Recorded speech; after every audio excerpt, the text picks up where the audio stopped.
Nous voilà en mai 68 à Marseille et le correspondant d'Europe numéro 1 constate ce jour-là sur l'antenne la paralysie de sa ville. Depuis 10 heures ce matin, tous les commerçants de Marseille ont baissé leur rideau. Déjà, depuis mardi, les magasins à succursales multiples étaient en grève. Il est donc tout à fait impossible à l'heure actuelle de s'approvisionner en quoi que ce soit. Même les cafés et débits de tabac sont fermés.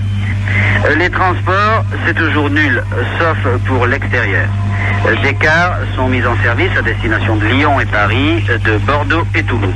Eh oui, j'ai vécu une vie professionnelle de 10 ans à Marseille, simultanément au Provençal, qui était le grand journal, le plus gros journal de Marseille. Et puis, pendant ces 10 ans-là, j'étais le correspondant d'Europe numéro 1 dans cette ville. Ah ben le sport, c'est à peu près 2 ans et demi après mon arrivée à Paris, et une place se libère au service des sports. Fernand Choiset est chef du service des sports, mais autour de lui, il n'a que des stars. Et il lui faut une petite main pour faire quand même le boulot. Moi, je suis pas un gros courageux, mais quand même, il lui fallait quelqu'un qui porte le nagra, qui aille faire les interviews.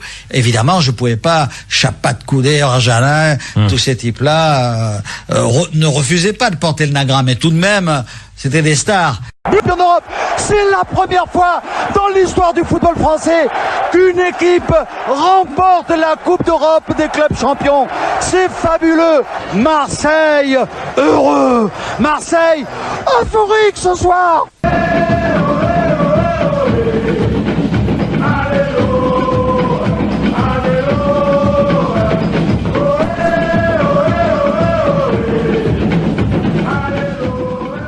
Attention, Zidane, but de Zidane, but de Zidane. Zizou, qu'est-ce que tu nous fais là? 3-0, ils sont tous ensemble, la France entière est championne du monde de football, historique, inimaginable, 3-0, on les a assommés, on les a renversés. Refait le match, je le sais que ça a démarré, j'entends, je suis pas sourd. Refait le match donc, mais j'avais à donner mon portable. Je ne sais pas éteindre car c'est un nouveau portable. Et vous savez qu'ils sont très compliqués. Il faut être archi polytechnicien et redoutable informaticien pour faire fonctionner maintenant les portables à qui on ne demande pas tout. On ne devrait pas demander tout, mais on leur demande 42 822 fonctions.